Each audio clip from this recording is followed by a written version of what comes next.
Well, hello, friend. Welcome to another episode of Van Life Living in the Ark. I'm out here today, and I wasn't going to do a video, but the Holy Spirit said I should, so I'm going to. And I'm going to talk to you about my dilemma, because I'm at a place in my life where my accounts are basically at zero, and well, I'm down to a handful of change. But God has had me in this position over and over again, except usually like he gives me something when I've still got a couple dollars left, right? But I got enough gas to get to the procedure that I got to go to tomorrow and all of that stuff. So I've got everything I need, even though I need nothing at all, except when I do. So I'm going to give you my dilemma, but first I got to give you a background, just in case this is the first video you've ever seen of mine, because I'm going to kind of give you the diary of a madman, right? So I'm just going to give you a real quick background on why it is I do what I do and why it is that I'm right now in financial ruin and doing it for God.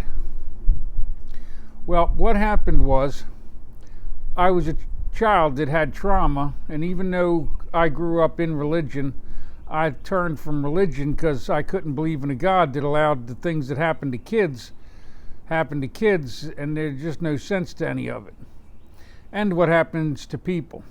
So I gave up God because I felt like God gave up on us, if there ever was a God. That was my theory back then.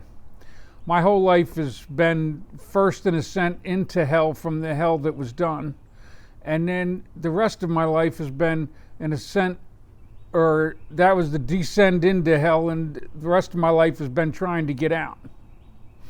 And I've been trying to do it through that message of Jesus. And it's a long story, but just let's say that I don't believe what the church believes because it made no sense to me, friend. When I asked them questions, they always told me, I don't know, you just have to believe, and I just don't believe that. So I studied this Jesus on and off, trying to figure it all out, and there did come a point in my life, and friend, I was seeking the kingdom, then the world, I looked insane. There's no doubt about it. You should not believe a word I say, however, I can tell you that how I got out of that hole, and you can hear it in my videos, because I talk about this Jesus all the time. But I had to wake up to a truth that's greater than the one the world has, and I wasn't ready for that any more than you might be. You can't be ready until you are. But,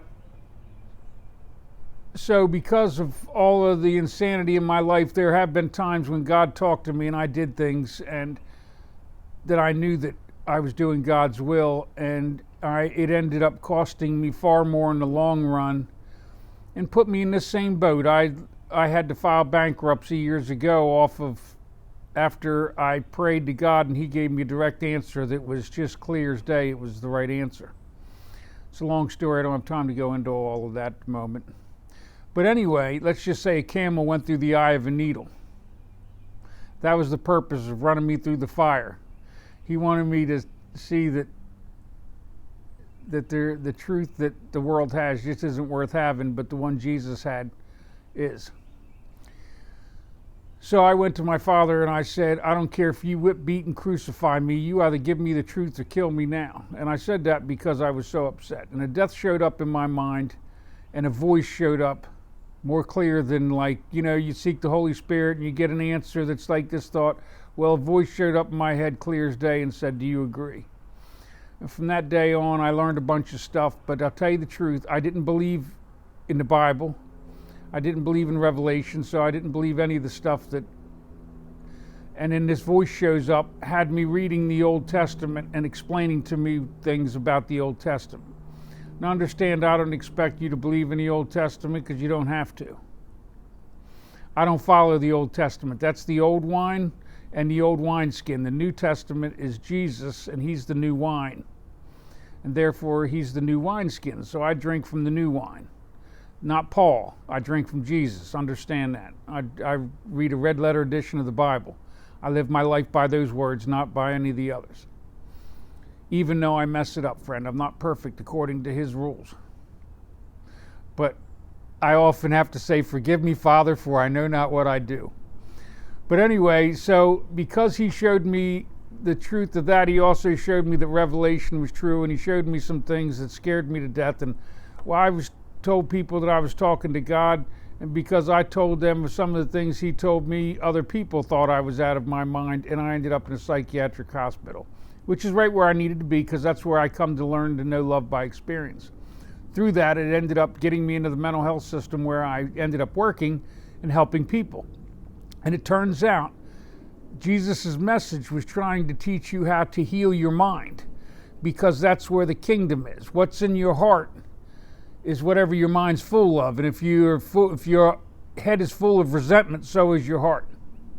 I mean, we all have a bad thought, friend. I still have thoughts that show up.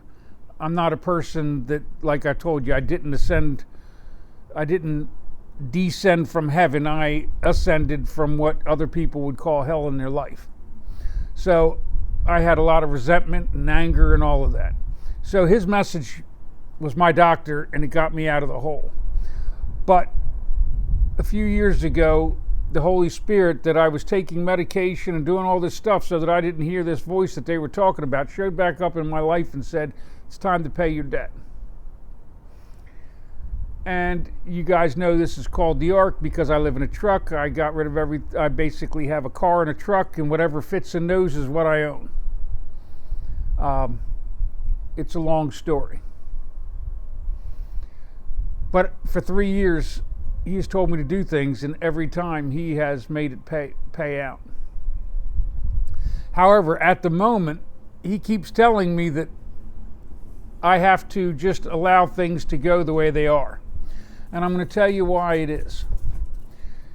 Most of the people in the world would say, Jason, you got to run and pay this debt because you haven't made a payment in, I guess, going on 3 months now, friend. I'm behind a little bit on my payments. I had worked myself up to just below an 800 credit score. I had wonderful credit. I could go and get anything I wanted. That's the reason I have what I want. However, the Holy Spirit has revealed to me that even before this went down, he kind of tells me what I need to know when I need to know it, no more, no less. So I know some things about things, but I don't know other things.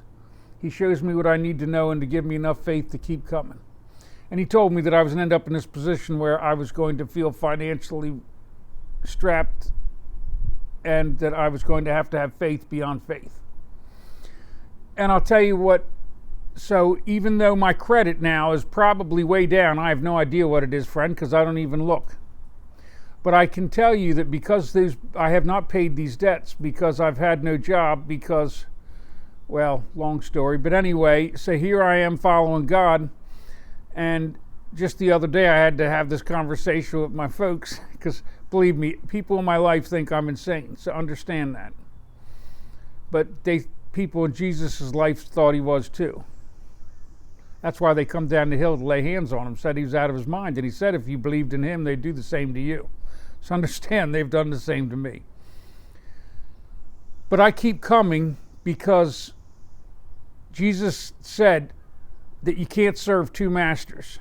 You will love one, hate the other, be loyal to one, and despise the other.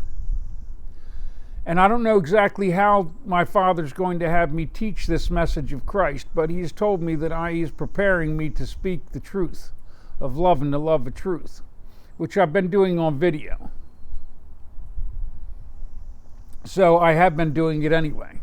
But doing it, if I'm going to tell you to have faith, then I have to have faith also. If I tell you you got to put God first, I have to put God first also. So I can't talk the talk unless I walk the walk. So I don't have to worry about how it is that God's going to take care of these debts that I've got, because if I'm doing everything for him, then he has to do everything for me. He doesn't have to, but it would be nice, right? But I don't know what he needs, because he sent me into bankruptcy, and I watched a camel go through the eye of a needle, and because I went through that hell is the reason I ended up out of hell in my life. The reason I have this thing I call the kingdom, which won't make sense to folks, is because I have this love with the Father and this communication that I have with him that I can't explain to the world. And so, but he has assured me that everything's going to work out exactly the way it's supposed to. I just have to have faith. So that's what I'm doing. I'm walking through this wilderness called life, having faith. And I'm not perfect, friend. I'm not here to tell you that I'm the firstborn re-Cain. That doesn't even make sense. I'm the prodigal son, except I'm not even perfect. And when he gave me this the first time, I went and squandered it. I'm telling you, friend, I'm telling you I'm nothing. But when he came back to me and said it was time for me to pay the debt, now the debt isn't my death. The death, you got to understand, he never wanted to kill me, but he needs me to be willing to die in order to live. Because no matter what he puts me to, I've got to be willing to give him everything and ask nothing for it. That's how he knows love. So his experience of love, by me having faith in him and following him, I'm basically giving him love by putting him ahead of the world. I'm having faith in him when everyone else says I shouldn't. I'm having faith in him when everything looks wrong and I still know it's right, because I have the Holy Spirit. Because even though I'm not perfect, because I'll tell you my sin, friend left. I've been a professional quitter of smoking forever. My father said if he wants it, he'll take it. And if he doesn't, he won't. See, here's the truth. I don't know what my father wants of me. I don't know how he wants this message to look. I don't know whether he wants me to look perfect or imperfect. God's will is what I want in my life, not my own. I'm not looking to glorify myself. If I wanted to glorify myself, I need a good credit score. I need to have all my bills paid on time. I need to worry about what everybody else is going to think about me. But you've got to understand that I care about what God thinks of me and what I think of myself. And therefore, at the end of the day, this path is between me and him. And no matter how it looks to anyone else, it's about what I know inside. Each of us are going to have to come to that place, friend. The kingdom can't come from you getting it from the church or your preacher, because they don't have it. Jesus told you that if your righteousness did not exceed theirs, that you'd by no means receive the kingdom. So understand, he wasn't talking about their Pharisees, he was talking about ours. He was judging a thought system. Look at the church, friend, you see the thought system. It's the same as the Pharisees. Everybody gives 10% and abides in the law. Few go out now and rise in the spirit of it. Few are visiting prisons. They're stacking up like cordwood. If you can't see what's coming, I can't help you. But there's no sense in me returning to a world that I already see that's coming near its end. That's just the way it is. When I say near its end, it might be another 100 years. It might be tomorrow. I don't have to understand that. Understand that Jesus didn't tell you. He said, be awake. Friend, I woke up and I looked around. I said, where is the faith? You know where they are? They're sleeping, the same place I was. I'm not blaming you, friend. I got no judgment on it. I was not being the right person. I wasn't doing the right thing. I wasn't thinking about what I was thinking about. I was thinking about the world, chasing the world for the world's sake. I'm not got any judgment for anybody.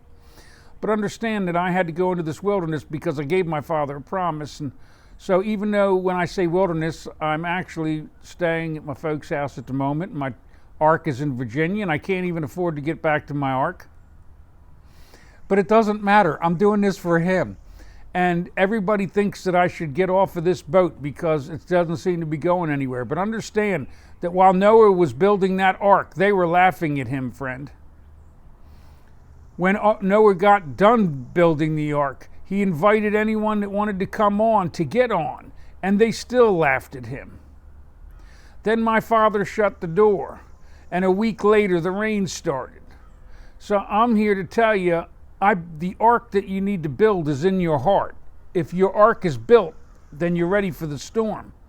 But the only way to know it is those words of Jesus.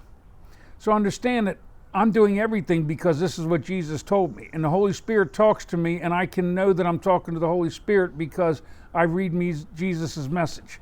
However, even though I have his kingdom, I have an understanding that the world does not.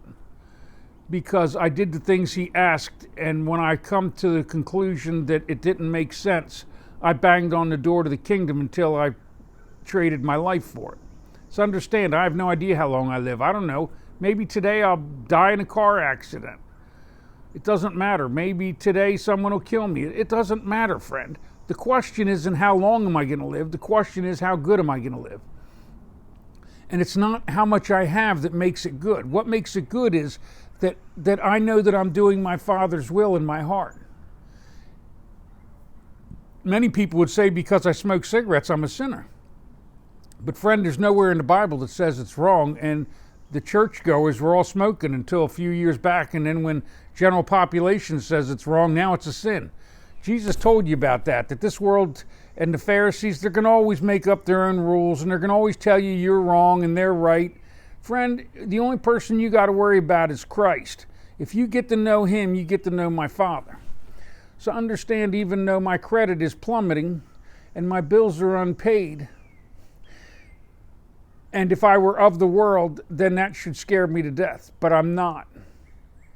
The truth of the matter is, even though I love this world for the purpose my Father has given it, and I still try to give that, wherever he tells me to give, I give, because there is a great purpose in it. It's called come to know love by experience. But I do hate my own selfishness. I do hate yours. I hate theirs. But it's I hate their selfishness. I love them because they're in my Father and my Father's in them. And the only ones that are supposed to really understand that were the ones that accepted Jesus into their heart. Because if they believed that he was in the Father and the Father was in him, then they know when they invited Jesus into their heart, my Father came with them. They're inseparable. So everything you do in the name of God. And that's what this nation declared. So I'm not here to tell you that you've got good times coming or bad times coming. You figure it out. You wake up and look at the truth, friend. I'm going to tell you something. All over the world on YouTube, they are blowing trumpets, friend. Everyone's doing it and nobody's listening. That church is content following Satan straight into hell. And if that's what it wants to do, that's okay. But it's not my choice. I'm not going to follow y'all. I'm going to follow my Father, wherever that leads. But there is a messenger coming. It doesn't matter who he is or when he comes. Understand that when he comes, he's not judging the world, he's judging the church. And he's going to rip it straight off its foundation. You don't understand. But you could see this if you'd look, but you don't want to look because you don't want to know. Because you see it's all going wrong and want to pretend it's going all right. Understand that without my Father, this world just doesn't have enough love on its own. It's when we abide in what the Father says, which is what Jesus said, that we start loving our neighbor as ourselves. We start trying to be more for others so that others can be more for us. So I can't tell you whether I need good credit or bad credit. I don't know whether he's going to pay the bills or not pay the bills. I can tell you that I made my Father a promise and I have to abide in it till the end. He knows how to give me enough faith. I have the Holy Spirit, a voice in my head that keeps telling me have faith, that keeps leading me back to the message of Jesus and says that even if I'm wrong, I'm still right because I'm right for him. He's right for me. I don't have to be right for the world. I don't have to know your truth. I have to know mine. And I know mine because I know his. So that's the reason I'm doing what I'm doing, even though I look insane to the world. And friend, if you don't believe in Jesus and you don't believe in God, then you should surely think that I should be committed for sure. And I don't blame you. But understand, I absolutely believe in God and in Jesus, and I believe in every word he said is true because I ripped every parable apart with my Father through the Holy Spirit. The Holy Spirit is the bridge to the kingdom. Stop asking other people how to receive the Holy Spirit and go get it from Jesus. People want to teach you how to prophesy and do all that. That's wonderful, but I hope they're teaching you Jesus, not Old Testament. It's time for you to drink the new wine or no wine at all, friend. The hour's getting late by the looks of it, if you ask me, and what the voice in my head, which is the Holy Spirit, I believe, is telling me. He showed me what's coming. It's the reason I keep ending up with people being upset. So I'm not here to glorify myself because I've got no glory. Understand that. But I'm telling you that if you want to know Jesus, now is the time to know Jesus. And I'm not telling you how to do it because my Father will tell you how to do it. I'm not here to tell you how to do anything. Jesus came so that you could know him, and because you eat his flesh, which is his word, and you drink his blood, which is his spirit, you will then have what you need in order to make the journey, to take the bridge to the kingdom.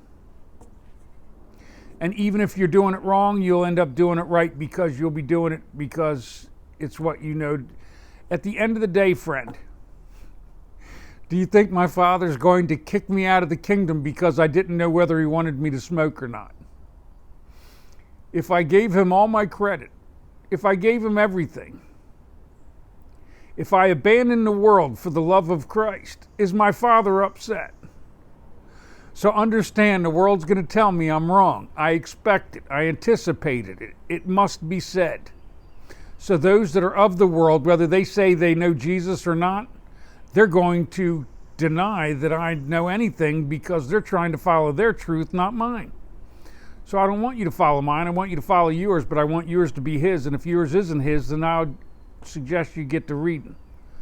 Because when the church wiggles half a tongue, you get half a truth. You don't need the church anymore, friend. Jesus' message has been in the Bible since they printed it, which isn't near as long as you think. So if you're not Christian and you're hearing this for the first time, understand my Father delayed all of this because the church wouldn't convert the Bible. The church used to literally make people pay for forgiveness. They charged for it, friend. They still are. You're not getting it. So understand that you don't need the church to receive forgiveness. You go back, I don't care if you go to a church to get baptized or not. If you want to feel forgiven, if you want the baptism, go find yourself a bottle of water. Start talking to my Father and say, Father, baptize me in the name of the Father, the Son, and the Holy Spirit, and do it. There is no person on this planet that you need to answer to but my Father, and he's not here, but he's here all the while. He's everywhere and nowhere. Jesus told you the Father is of spirit. You don't need to answer to me. You don't need my approval any more than you need some priest's approval. If they knew my Father, then they would be picking up their cross and carrying it daily, but instead of picking up theirs, they keep throwing it on you. Go read Jesus and see if what I'm saying is not true. He told you, you got to follow the bridge. You got to follow the bridge to the kingdom, which comes through the Christ. The words of the Christ is in your hands, and if it's not, it can be. I used to hand out Bibles, little red letter edition New Testament Bibles, but I've only got one or two left, and I haven't handed them out in a while because, well, he just hasn't put me in a place to do it.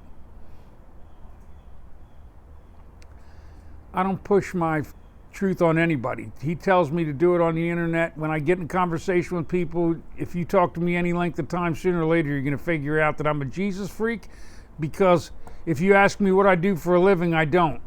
I follow God. I spend time in the wilderness and I look insane. But don't worry, friend, because if my Father doesn't feed me, soon I won't eat, and I will no longer be a thorn in your side if you're listening to this even though you don't want to. But I know my Father, so I know his will is going to get done, and I don't care about this world. You don't understand. If he took my life today, I would call it done and be happy about it. I'm tired of looking at people glorify themselves while they let other people starve. It's painful, friend. However, my Father takes that pain from me as long as I'm willing to do what he wants. So he kind of allows me to know love without experiencing the fear and pain because I follow him. But if I stop following him, if I return to the world to pay that debt, because I turn from him, I turn from the only thing that's saving me from the pain that I see in this world. So I'm not turning. I'm in this to the end. It was my promise to my Father. So whether I'm perfect or imperfect, I'm going to speak the truth of love and the love of truth, because that's what my Father told me I'm going to do. That revelation was written, friend. Understand that. And the church is waiting for him to come judge the world. Friend, that isn't what Jesus did, and it's not what the messenger's going to do. He's going to judge the church. He's going to rip it straight off its foundation. So friend, if your church is not built on a rock, if it's not built on the words of Christ, and you and all that are in your congregation are doing it, understand when the messenger stands, he's going to rip your church down. It is what it is. Go read Jesus. You'll see that's true, because what Jesus said was, he said, I'm not going to judge you, but my words will judge you at the end of the age, because someone else is going to come and speak my words. And they call him probably the Antichrist. I suspect they're going to be the one and the same, won't they? Because they will justify that he can't know anything because he's full of sin, that he's been a sinner. Yet, he's not going to be judging you. Understand this. Listen closely. When Jesus judged the Pharisees that one time, he said, I won't judge you, but if I did judge you, I would judge you rightly, because I would judge you by my Father's standard. So understand that the messenger coming is going to do exactly what Jesus did, and the church will call him a counterfeit. But those that did what Christ asked and know Christ will know his words, because they know the words of Christ. They know that Jesus said that he was going to deny his disciples at the end of the age. They know that Jesus said that his disciples would owe twice the debt. These are the truths of the Christ, friend. He gave you a whole lot, but he told you have to come to learn to love. I'm not talking about eternal hell. That never made any sense to me. It's the reason I wouldn't listen to the church. My Father showed me hell is eternal until we choose again. I've chose again. I'm tired of the suffering, so I'm not giving suffering. I want love, so I give love. I want to be forgiven, so I forgive. I don't want to be judged, so I don't judge. And every time I make a judgment, because I am a human being, I go, Father, forgive me, for I know not what I do. And I don't wait until next year. I do it the same day. I don't need to suffer anymore. Suffering is me hiding my thoughts from God and having to feel ashamed of who I am. That is suffering, friend. Because when I feel less, then I have to be more than you. Our judgment is because of our own lack of self-worth. If you come to know the firstborn, you will come to know the Father. And when you come to know him, you will come to truly understand the firstborn. And therefore, you will come to know you and everyone else. You are my Father's child. I don't care who you are. And I love you because of that. I forgive you because of that. I won't judge you because of that. But if you come and call me the devil, I'm going to call you a Pharisee, right? That's what Jesus said. Unless I don't, because I don't know what my Father's doing with me. All I know is he showed me all this, and I know all this stuff up in my head. I know Jesus inside, upside down, and backwards. And right now I'm doing nothing with it except talking on video. It might be the only thing I ever do. Maybe I die of a heart attack tomorrow and I don't need any more money. Who cares? I'm going to my Father's kingdom because I've got it now, friend. Seek the kingdom and you shall find. Knock and the door will be opened. But don't seek it through others. Seek it through the Christ. Eat every word he gave you. And then because you know all his words, you will then be able to drink his blood, which is his spirit. And others will say, you're wrong, and you'll say, that's okay, because I'm right for being God. And you will go and be at peace no matter what they do to you. Whether they throw you in psychiatric hospitals, prison, kill you, it won't matter. It's not that you want to. Nobody wants to be. Friend, I've been in the psychiatric hospital twice. I didn't want to be there, but I was. And I'll go a third and a fourth and a fifth time if he sends me. It doesn't matter. Do you think somebody's not going to want to lock me up? Of course they are. If he puts me to preaching, this world hates Jesus. The Christianity didn't even read him. They judging each other. They didn't do what Jesus asked. So understand that. So understand that if you're hearing what I'm saying, I'm not telling you to glorify yourself or judge them. I'm telling you, glorify my Father by getting to know the firstborn, the only begotten Son. But he was the firstborn from the dead. If you look on the first page of Revelation, it says, the only begotten and the firstborn from the dead. And my Father anointed him to speak for him on his behalf so that his other children could come home. Friend, if you're ready, my Father's ready to say, welcome home. But if he gives it to you, you got to give it to another. You must give to another. Jesus gave you those parables about those that buried their treasure waiting for their master to return. And he was like, what did you do? You could have at least put it in the bank and gained some interest. So understand, he wasn't talking to the world. He was talking to his disciples, which are the Christians. So if you buried your treasure and you're not out there creating more love for one another and for my Father, then you have buried your treasure, and therefore you will not hear the words you were hoping at the end of the age. Jesus never said John 3:16 on its own. Go read the whole truth and you'll have the whole truth, but receive all of it. Half of it is a split tongue, friend. That's what people wiggle. They wiggle that because it's easier. They wiggle that because they're dependent on you for a paycheck. I'm not dependent on you for anything. If one of you give me what I need, it's because my Father gave it to me. And though I'll thank you for it, I'll thank my Father for it. Because my Father is my true gift. And I'm his, just like you're his and he's yours. You just might not know it yet. All right, friend. I know I sound like a madman, but just know I'm loving my life. Even if it's all going wrong, it's still going right because I'm following this Jesus, even though I'm not perfect. And friend, if you do the same thing, you will find what I have is yours too. But if I turn in fear and selfishness, if I turn in fear and run back to the world because it looks like things aren't going right, then because I choose the world instead of my Father, I will receive your kingdom instead of his, and this kingdom isn't worth having anymore. I come out here in the woods all the time. I love the birds. I love helping people. I love when I go feed the homeless. I love seeing a smile on people's face that aren't used to smiling because somebody's giving them something and they don't understand why. That, friend, is joyful. But watching other people glorify themselves and keep everything they've got while they're giving nothing to those that are starving, that are leaving Lazarus on their doorstep like that parable, that rips my heart out. But I don't have to look at that, friend. I've just got to do what my Father asks, speak what he says for me to speak, and go where he tells me to go, which right now is nowhere except into the woods most of the time. That way I can find joy, peace, and love and be with him. And then go out and give to him what he wants to whoever it is. But I don't know who that is or where that is or what that is. That's my Father's job. Jesus told me I had to be like the lilies of the field and the birds of the air. My Father would feed me. He'll dress me. If I go naked and hungry, then I go to my Father's kingdom. It's okay. Even if it's not. How do I tell the truth?